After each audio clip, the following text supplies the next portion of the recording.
the Para Cave podcast, proudly brought to you by major sponsor Jack's Pale Ale, exclusively available at Parramatta Leisure Club, Shannon Cooney from Glenmore Park Realty, BTZD Clothing, and the official media partner of the Para Cave podcast, the Parramatta Times.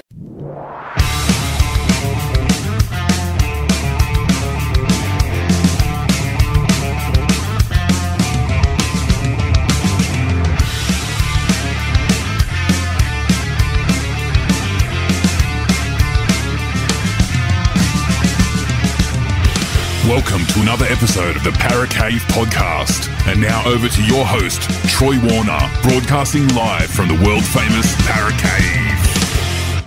And yes, hello, welcome back to another episode of the Para Cave podcast. Troy Warner here, and this is the Instagram Q&A podcast. Now, I put up a post on Monday, I think it was, about a Q&A podcast where you could send in your questions for me about the Parramatta Eels or the NRL in general, or just any question you wanted to in regards to rugby league. And it could have been about State of Origin if you wanted to. And look, I had a few responses back. So look, I really like doing this sort of thing. So if this is something that you think you would like to get involved in, just keep your eye out for the Q&A podcast post and get your questions in, and I'm happy to answer your questions on a podcast. And look, the first one comes from let me have a look here. The first one comes from May Gantz, Mayganx.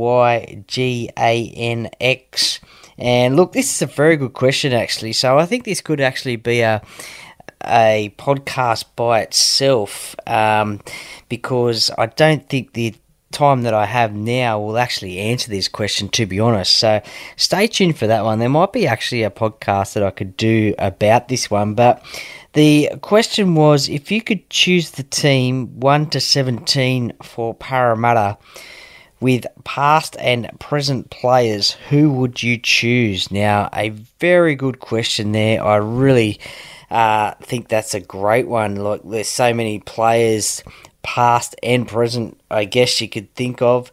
Look, some names that would come to mind would be, being a Parramatta supporter, I think most people would expect me to say, your Kenny, Grove, Sterling, Ella, Price, all those sort of names. Look, there probably would be a few of those names in that side somewhere. But look, there's also names like Krankovic, Mann, Odin Ryan, Butner, Jason Bell, some of those players as well that I can just think of the top of my head as well that probably would come into the consideration. So as I said before, I think there could be definitely a podcast about that actually that I could get onto doing that. But look, obviously fullback, I'd probably have Jared Hayne as the fullback. Winger, well, you'd have to have, one of them would have to have Eric Growth Sr. I'm not too sure who the other winger would be. Look, I didn't see a lot of the Mick Cronin or Steve Ella play during their career. I did catch the back end of Steve Ella's career when I started watching rugby league, but I didn't see his entire career. I have seen highlights, obviously, and I have spoken to him on the podcast.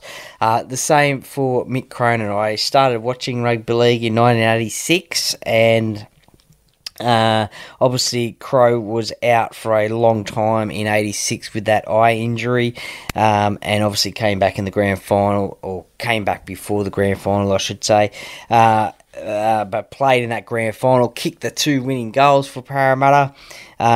So I do have memories of that one as well, but I guess they would be personal choices as well as to who I would like to see in that team. But look, great question, and I'm going to jot that down, and I will do a podcast of that 1 to 17 and just rattle off some players and come up with a final side. So thank you very much for submitting that one.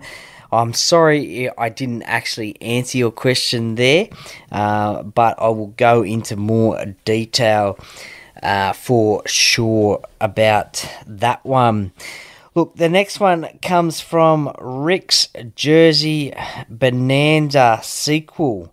And now, if you have not joined this page, Rick's _ Jersey Bonanza _ sequel, I should say. Look, let me say that again. Rick's _ Jersey _ Bonanza _ sequel. There we go, I got it out. Now, if you haven't joined that, if you're not giving him a follow, please do. A great jersey collection, mostly rugby league and obscure rugby league jerseys as well. Some from Queensland Rugby League, New South Wales Rugby League, Australian State of Origin, Parramatta Eels. He's a Parramatta fan, so great Parramatta Eels jerseys there, but he's also got some cricket ones as well, rugby union ones as well. Mostly rugby league jerseys, a great collection. I've had Rick on the podcast before as well, so check that one out as well. But he sends through, "Dear Troy from the Paracave podcast, I am loving your show this season. It's easy to talk about your favourite club when they're winning, but it takes real resolve to front up every week when they are struggling as much as they are. My question to you is, there appears to be some major roster issues at the club. What changes would you make to the playing roster for next season? Who would you let go and who would you try and keep? Further to that, who would you like to sign? Cheers, Rick." He also does a podcast as well with a couple other blokes. He is from the Put a Line Through 'em podcast, so check that one out as well. Obviously, after you've checked out this one, the Paracave podcast. So, a few questions there, about 3 in 1 there, I think, Rick, but that's okay. Look, I'll try my best here to answer those ones for you. What changes would you make to the playing roster for next season? Who would you let go and who would you try and keep? Look, no doubt Blaze Talangi is a player that Parramatta need to keep. I'm not too sure about where his favourite position or the position that he wants to play is, but we need to lock him up. He's a local junior, and from all reports and what we can see on the field and from comments from legends of the game and key watchers of the game, key commentators of the game, he is a potential superstar of this game. So Parramatta need to lock him up as well for as long as they can. Now that Jason Riles has been announced as Parramatta Eels head coach for 2025, I'm sure he will feel a lot better about that, and hopefully, potentially, there will be contract negotiations going on with Blaze to keep him at Parramatta, and let's try and work out where his favourite position is or where he wants to play. Clint Gutherson at the back there, obviously you'd keep him. Will Penasini, you'd keep him in the centre. You'd keep him. Dylan Brown, well, you would keep him even though he does have those ridiculous clauses in his contract. It is the most ridiculous contract probably in the NRL, to be honest. Something like before round 10 next year, there is a clause in his contract to get out for 2026, and then the next year or the year after that, there's a clause in that contract to get out if need be. So, look, but you would keep him. Obviously, Mitchell Moses you would keep. Junior Paulo, well, look, I think he's been coming off the bench. He hasn't had the season that he would love to have had coming into this season. I'm not too sure about him. I think he wants to keep on playing. I don't know if a starting position is his position at the moment. He would not like me saying that for sure, but we have seen this year him coming off the bench pretty much in every game. I think he may have started one game off the bench. One game starting and then the rest off the bench. But I think he would want to. He's obviously out injured now for the rest of the season, so unfortunately he will not have a chance to prove himself again from that, so get his form back up. So he will be one player that probably he is on the other side of 30 as well, and just last season and this season probably hasn't had the impact like he did in 2022. Regan Campbell-Gillard, he is on the other side of 30 as well. He plays his 100th game for the Parramatta Eels this weekend against the Gold Coast Titans. He is a player who is on big money as well, and again, he probably hasn't had the season last year and this year like he wanted to for this year for the Parramatta Eels. So, look, I think 2022 he had a great season. I think he played Origin in 22, could have been 23 as well. I can't remember that one. But he certainly can be an Origin player, but just at the moment he is not that player, that's for sure. I think a suspension last year for a lazy tackle was very disappointing, and an ageing front row, that is probably, look, it's not a good thing, is it? They just haven't been the same. I don't think they have competed against each other the same as they have in previous years. Charlie Geimer, we need to look. He's only played one game of NRL, but from what we saw in his debut game, hopefully he can back that up against the Gold Coast Titans this weekend, where he is a starting lock.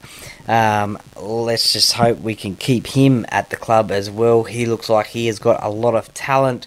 Matt Arthur, there has been little whispers about him potentially, and I say that potentially, I say that loosely, that he may follow his dad Brad wherever he ends up. Maybe he might end up at the new franchise, the Perth Bears, in a few years' time.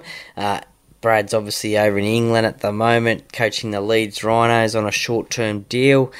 Look, there's been whispers that Anthony Seibold's under pressure for his job and Brad might end up at Manly, where Jake is, so maybe Matt might go there. But hopefully Parramatta can lock Matt up as well. He has shown a little bit of potential. He is the co-captain of the New South Wales under-19 side that had a victory this year, so I would like to see him stay at Parramatta. Sean Lane has come under a lot of pressure as well.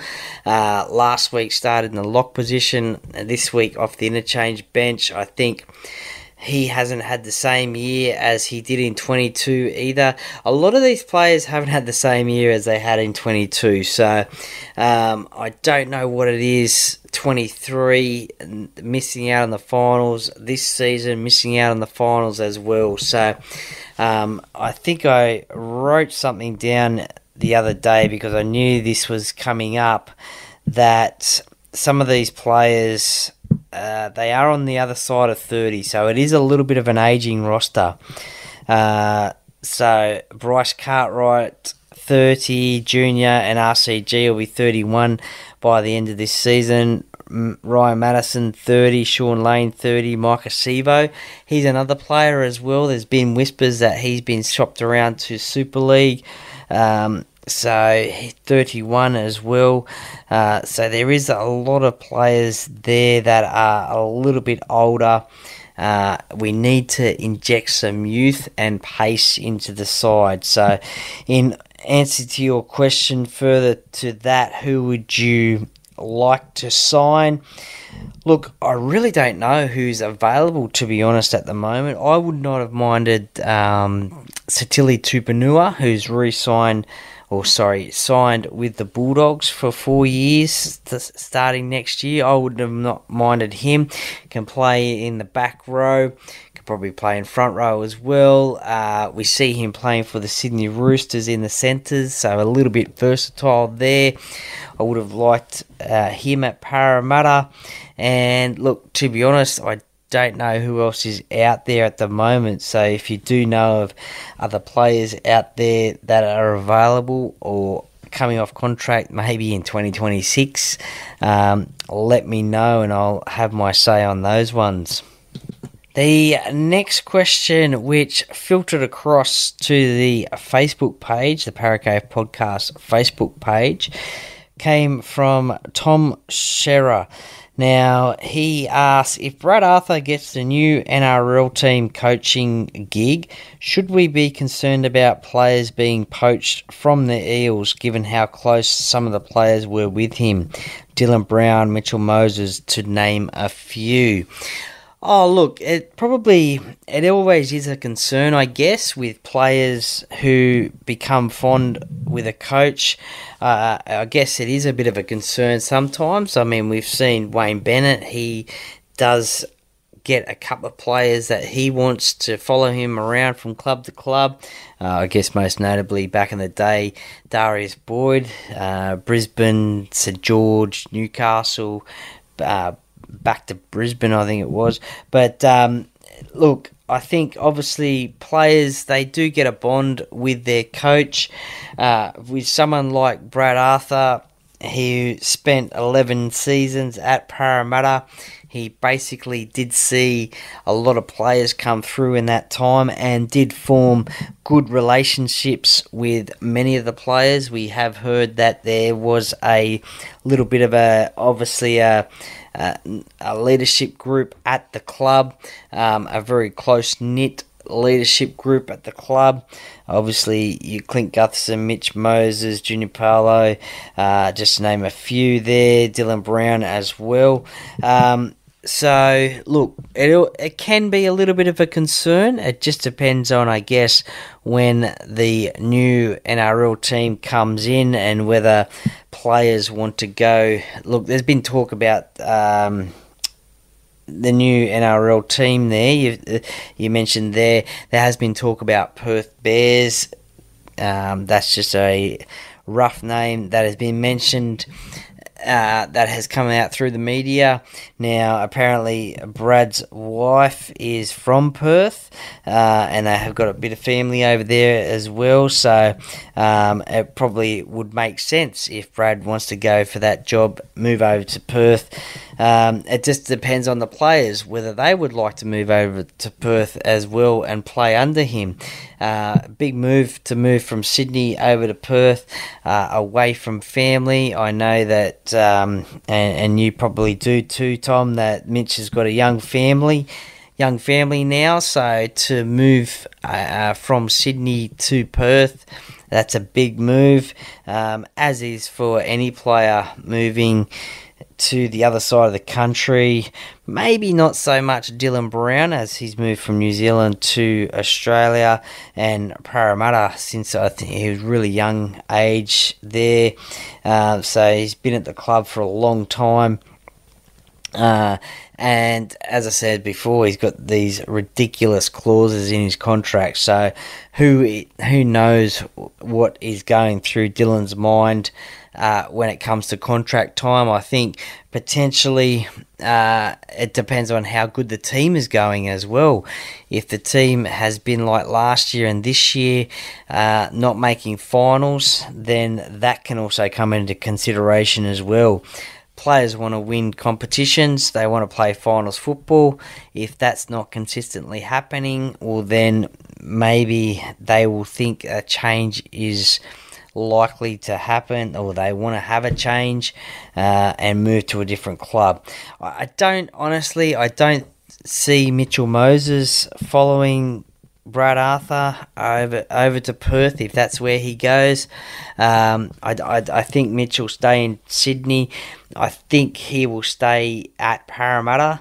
I can't see, as much as he does have that relationship with Brad, I can't see him moving. Clint Gutherson, he also has a good relationship with Brad Arthur. I don't know if he would move over to Perth. I think he also has a young family now, so I think he will stay in the Sydney area. Plus also too, I think his injury concerns, I don't think he will want to move to a new state, new club. I think he will stay in Sydney as well. So, look, to answer your question, I don't know if there will be players following Brad. I'm sure he will know their playing capabilities and their playing styles, and if that's the style of football that he wants at a new team, if a new NRL team, if he does get the new NRL team, well, then he will probably certainly ask the question of those players, if they are off contract, would you like to come and join me? And at the end of the day, you can't blame him, because it is a business and he wants to win an NRL premiership. So if that means tearing the Eels team apart, well then I guess it comes down to the players and what they think they want to do and what they think is best for their careers. And the last question that came through on the Q&A podcast post comes from a former guest on the podcast, Mr. Scott Dyer, a massive Parramatta Eels fan, and he asks, with the news of Jason Ryles' appointment to the Eels, do you see him, number one, bringing any players with him, or two, who do you think he brings as assistant coach or coaches? Okay, good question, Scott, and thank you very much for sending that one through. I really appreciate it. As we know, Jason Ryles at the moment is down at the Melbourne Storm, and he will finish off this season with them before moving to the Parramatta Eels to be their head coach in 2025. So in terms of bringing any players with him, well, there was somebody did send me a message today on Instagram about the rumour that I posted about Nelson Asofa-Solomona. But Jason Ryles wants him to follow him to Parramatta. I don't know how true that rumour is. That is why it is a rumour. So I can't actually see that one definitely happening for sure.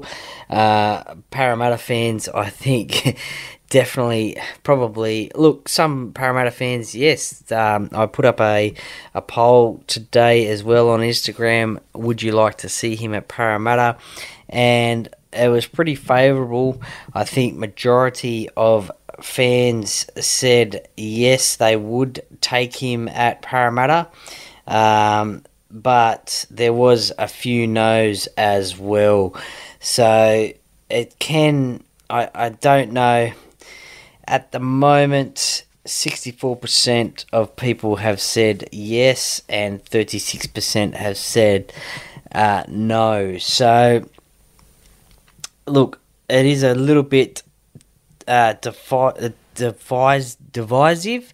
I think that's the word. As I said, some Parramatta fans have said yes, others have had said no.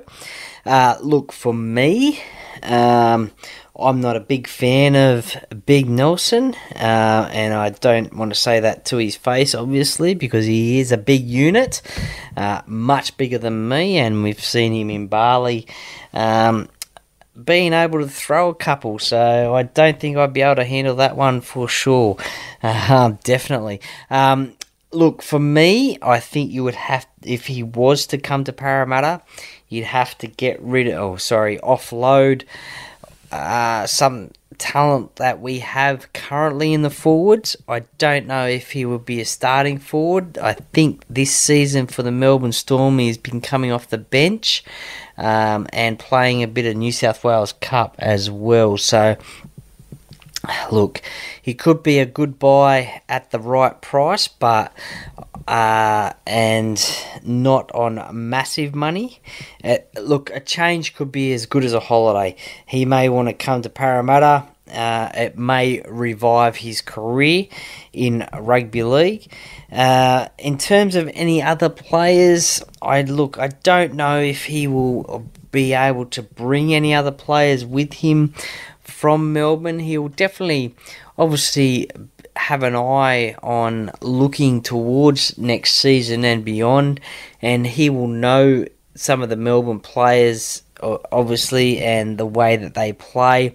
I don't know any of the names offhand that he would potentially be looking at, but certainly he will be looking at the Parramatta side now and what Parramatta have at the moment and where he thinks improvement is needed, and he will potentially look at the players at Melbourne and potentially the Roosters as well, where he coached, assistant coach to Trent Robinson for a couple of years as well.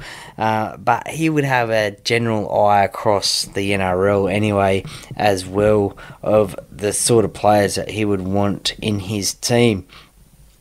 Your second question there, who do you think he brings as assistant coach? Well, there hasn't been any real talk at all about his potential assistant coaches to be with him at Parramatta. I mean, by all means, he only just got the job yesterday anyway and won't be at Parramatta until the end of the season after his commitments with the Melbourne Storm have finished. So, but sometimes you do have a little bit of, I guess you hear whispers again about who he could potentially bring with him as assistant coaches. Does he keep Trent Barrett on at the club? They did play together at the St George Illawarra Dragons. Trent has been at Parramatta for the last couple of seasons. Does that necessarily work with a new coach? Maybe, maybe not. Jason may keep him on for another season just to get, I guess, when Jason gets his feet under the desk and gets used to the place. So he will know who he wants as his assistant coaches, having been one himself. So he will know people at the Roosters. He'll know people at the Melbourne Storm. I guess he may have already asked people as well before he got the job at Parramatta. He may have already asked people, look, if I get this job at Parramatta, will you be willing to come with me and be my assistant? Just that those names have not been released. So it's certainly an interesting one, because I do believe that you need strong assistants around you to be successful in the NRL. So it's an interesting one. I don't know who his assistants will be at Parramatta, so we'll just have to wait and see a little bit longer to see who that is. Thank you very much, everyone who sent through questions. I really appreciate it, and look, it's something that I thought of the other day of doing, and I think I enjoy answering the questions, so it may be something that I do each and every week. We might do a Q&A podcast, and it might be about Parramatta. It might be about the round of football, a round of NRL. It could be just a general rugby league question. You might even want to ask a question about myself and my love of rugby league. So we might do this each and every week up until the end of the rugby league season. It's just a little bit of fun, I guess, and it's good listener engagement, I think. So I really appreciate you sending through your questions. I hope I've answered them as best I could to yourselves, and I hope you're happy with the answers. Let me know your thoughts on my answers, and give me your answers to those questions as well, because I'd be interested to hear and see those answers as well. So, and look, to the first question there, I will be doing, I'll make sure that I do a podcast, a full podcast about my Parramatta 1 to 17 past and present players, because I think that's a really good question. We'll get my thinking cap on, I will look at some names past and present, and I will come up with a team, that is for sure. It will be hard, because I will have to leave out some favourites, no doubt, but I will get it done. So stay tuned for that one. Thank you very much for listening. I really appreciate it. And again, if this is something that you would like to hear more of, please send me a message, let me know, and we can make that happen. Thank you very much for listening. Enjoy your footy. Go Para!